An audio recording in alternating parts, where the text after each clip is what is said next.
And now I'd like you to introduce John Mitchell from Spectra7. Thank you. Can you hear me? Doesn't seem like the mic's on. Yeah? Get closer. Good? Okay. Thank you for coming this afternoon. My name is John Mitchell. I'm the Chief Marketing Officer at Spectra7. Spectra7 is a semiconductor company, a fabless semiconductor company, and we specialize in analog chips that are embedded in copper cables. This is a category that we pioneered about 12 years ago. And what we do is we take a passive copper cable that's used in an application like HDMI, USB, and most recently data centers.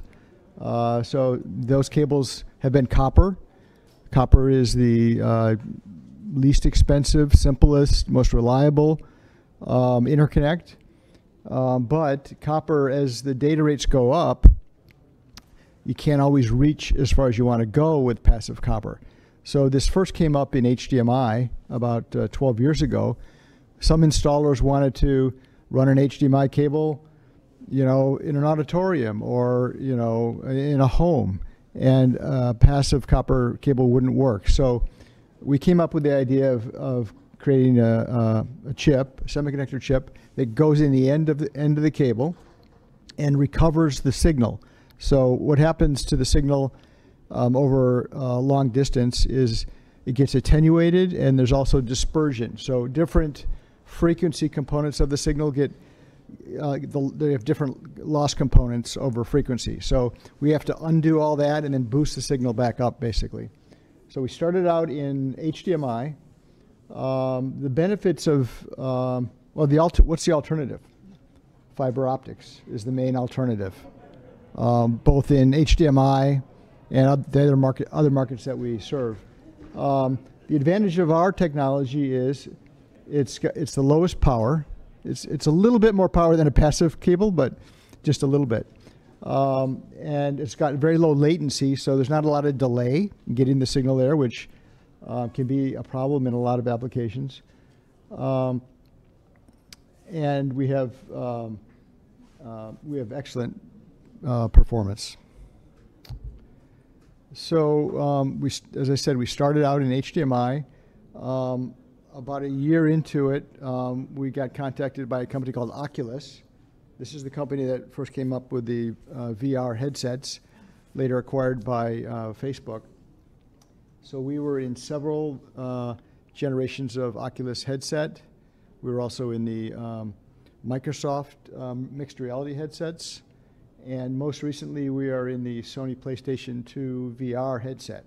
So every cable that Sony ships a headset, we've got 3 of our chips in each cable. And these cables are very tiny and very low power. That's how we won that business. You know, we're a very small company to have the honor of being in a product from Sony, and it's a testament to our technology. And then about 6 years ago, we decided we wanted to spread out into other markets. So we had our eyes on the data center, and we developed our first product for the data center market at 25 gigabits per second. Just for comparison, HDMI started out at 3 gigabits per second and went to 6 gigabits per second. Now the data center is at 25 gigabits per second, so almost 4 times as high speed. That quickly went to 56 gigabits per second. This is per lane that I'm talking about.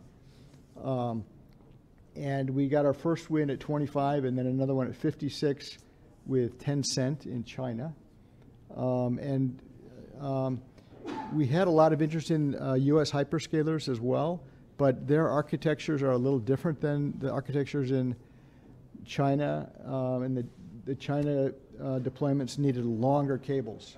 The US was able to maintain using passive copper cables, but China had to go to active. They were going to go to optics. They saw what we were doing, and we got chosen. We're in our second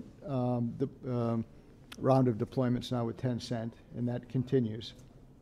And now we've developed a new chip for the latest speed, which is 100 gigabits per second per lane. And we've got a number of OEMs evaluating. We are putting together a proposal for one of the hyperscalers that I'll show you a little later in the slides how compelling our product is compared to the alternatives. So we're in 3 basic markets now: consumer, AR, VR, data center, and AI. And AI, you might say, well, that's part of the data center. But AI is really driving speeds and bandwidth unlike the traditional data center. It's effectively doubling the rate of change in the data centers. And our product is checking all the boxes. It's low power, low latency, and lower cost. So what was one network in a data center is now 3 networks. You've got what's being called the front-end network. This is your traditional network connecting all the equipment in the data center.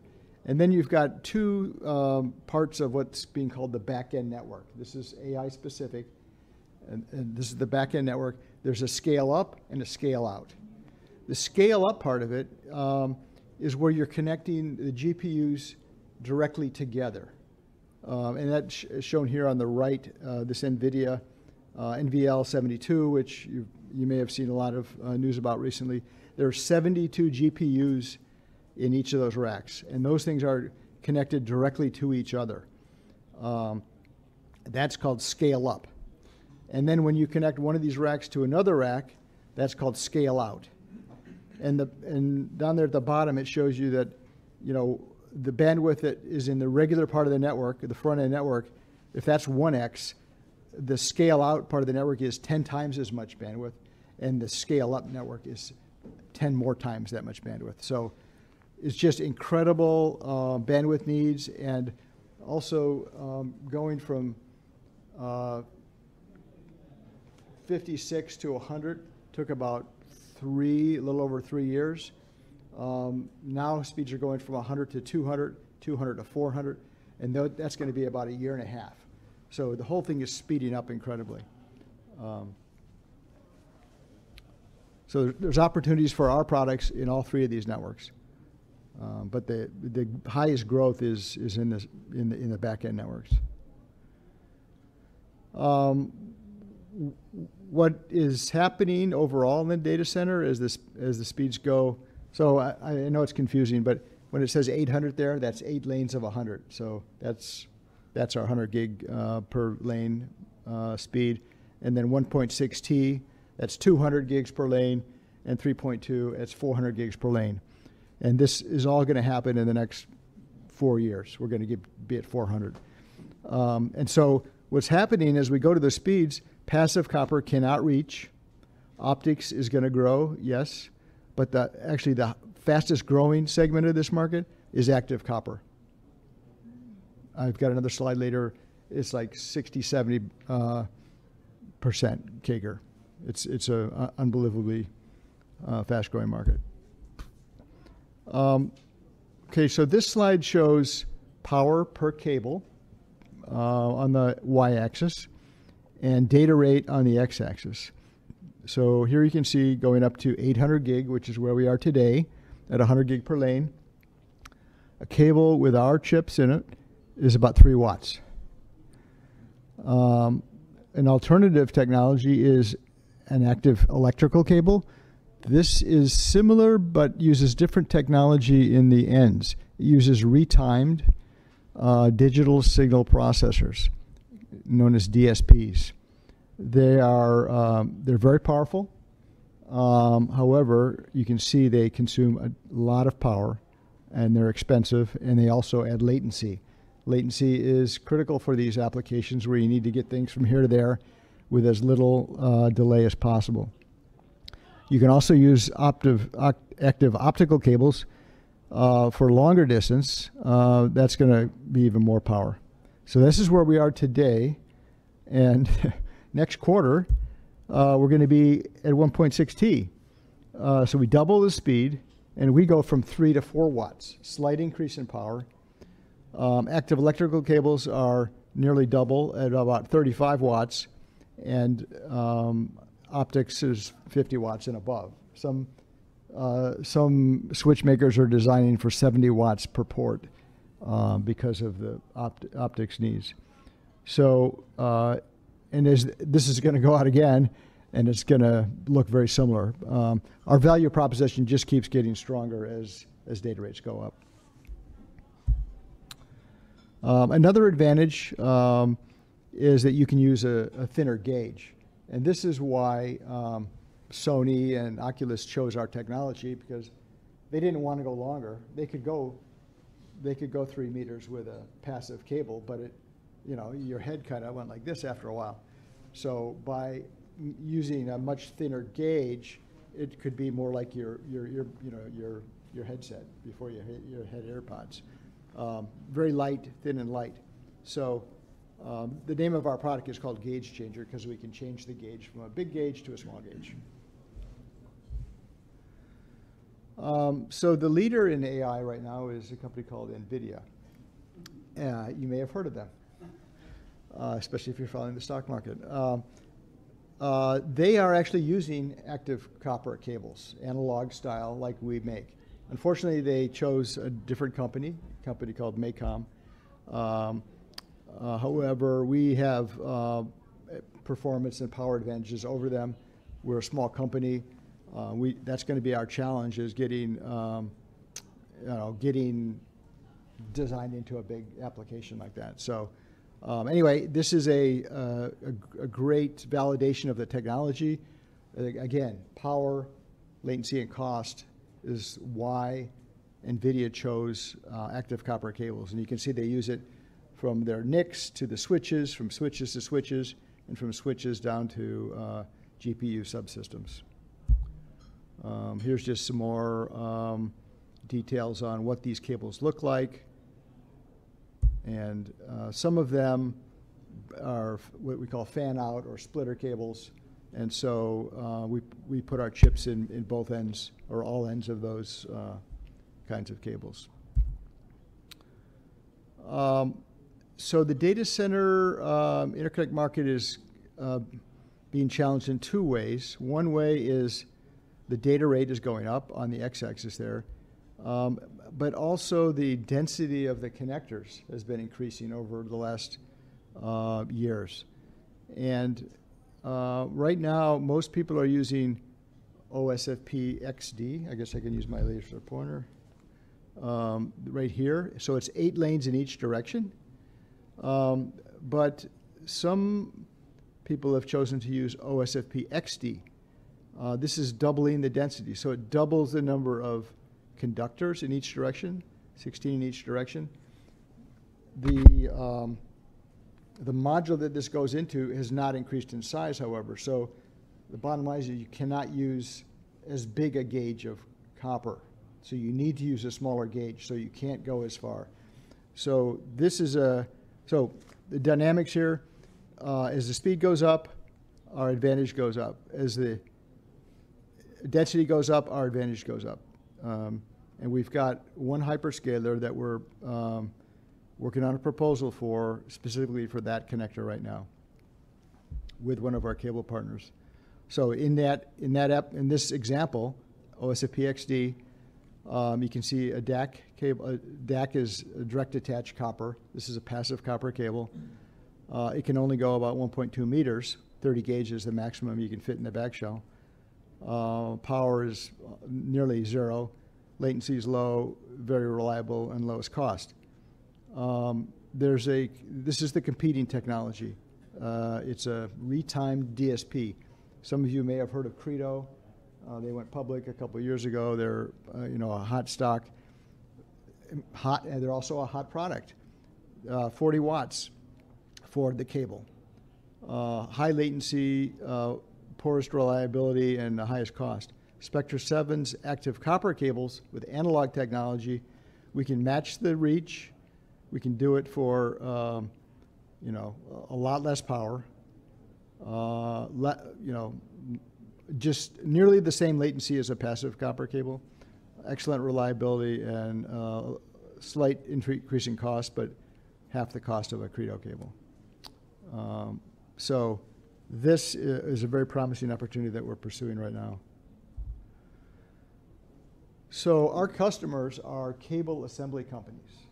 They buy our chips, they put them on circuit boards, they solder copper cable to the circuit boards, they put back shells on each end, and these are companies like Amphenol, Foxconn, Molex, Sumitomo. This is one of the companies that makes the cables for Sony. 3 of these companies make cables for 10 cent. And then the end customers for data center are these guys. And we also call directly on these guys because we need to promote our technology, evangelize what it's all about. So we have a two-pronged marketing effort with both these groups.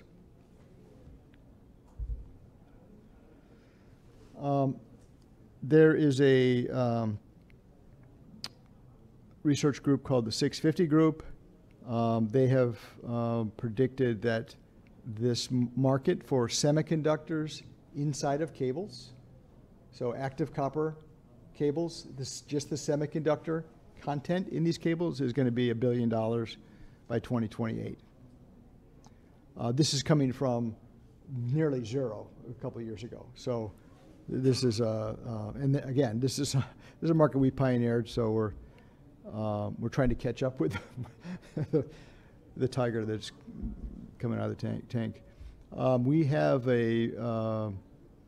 because we were one of the pioneer in this area, starting with HDMI, we have a lot of patents. We have foundational patents in this area. So this is one of our jewels. And here's a financial overview. We just raised some money in May, about $10 million. We've been running the last few years at about $10 million in revenue. It's lumpy though. We think we know we're involved in a market that is exploding. Our product is an analog, high-speed semiconductor, traditionally high margins. We have a small company, not much expenses. We've got about 28 people. Most of those are engineers. And we outsource our manufacturing. We have very small capital needs. And so that's kind of that. And with that, we got 7 minutes left. I'll open it up for questions. Yes, sir. You're in a market that's exploding, and a lot of those stocks are really, really exploded in the last 2 years. Yes. So, and you guys are just sort of left behind a little bit. What does it take to get in the game really with some of these hyperscalers and so forth?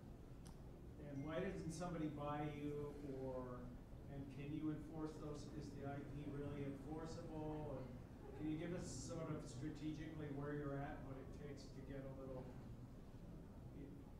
forward momentum? Yeah. We were a little late on this latest product.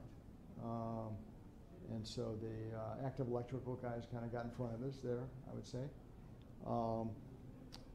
We're at a disadvantage because we're such a small company. As I mentioned, at 400 gig AWS, we almost got a win there, but the way we were going to have to do it was we were working with Molex at that time, and they were going to have to, you know, stand in front of us and hold us up if something happened to us. So I think if we get a commitment from a big hyperscaler, we'll likely have to do something like that. You mentioned acquisitions. We're pursuing several possibilities there. As I mentioned, we think we have the best technology, and we have a strong team. In the meantime, we're you know, scraping for every possible win we can get, even if it's a smaller guy. We're, you know. I mean, do you consider partnerships or anything that might get you more embedded in somebody else's? We've talked to a few companies about partnership possibilities. Nothing yet. Yeah, we're looking at a lot of different options, and I feel the pain that we're. Hey, wait a minute! Don't forget, yeah. Yes, so what technology do you use? Is it CMOS or?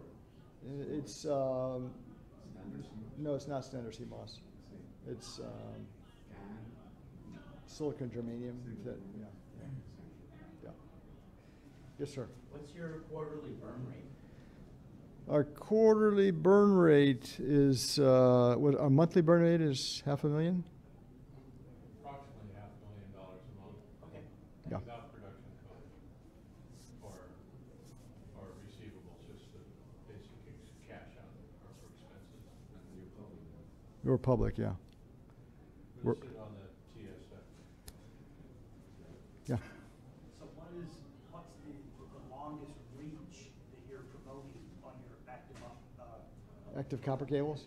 It depends on the data rate. Right, so It- if it's it- 400 gigabits, 4 lanes of 100, how far? About 5 meters. About 5 meters? Yeah. Okay. And then, so the follow-up question to that is your reason for lower power consumption is because your design's analog, right? Yes, that's right. So are you guys the only guys in that space that do analog, or is everyone else digital, or how does that? Most of them are digital. We have 2 competitors in the analog space, a company called Maycom Yep. and a company called Semtech. Okay. Yeah. Okay. Did you say Semtech? Yes. So is this RF-based technology or is it? Well, we're in those kind of frequencies, and our VP of engineering But came. your processing is, Uh, it's not digital. correct. It's analog. It's analog. Yeah. So it's all. You could call it RF. Yeah, you could call it that. But the signals running through are all digital signals. But after a few meters of copper cable, it doesn't look like a digital signal. It looks like you can barely see it. Close eye, yeah. Yeah, attenuated sine wave.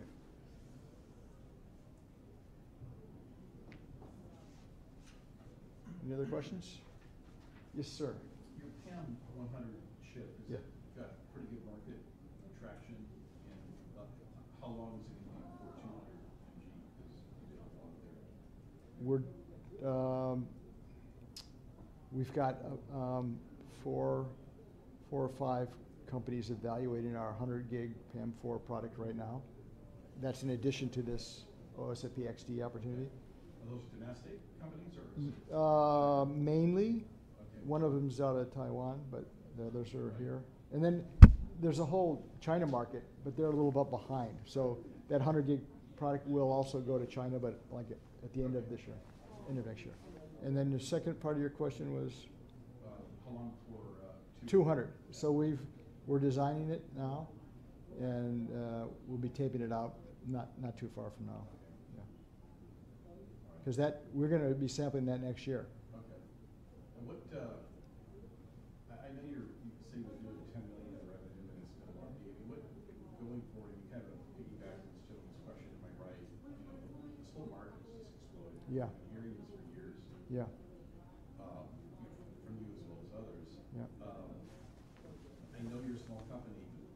Small companies do get contracts, and they grow from small to, bigger. Yeah. And then really, really big. Yeah. How is Spectra addressing that, but from the inside? I mean, obviously you've got the product, there's no question about that. Right. gigahertz, which is Right. pretty shocking.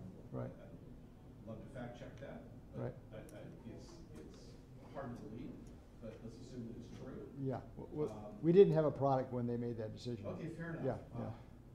So again, I mean, what is the company doing from within to solve the way that the outside is looking at you guys? Right. Yeah.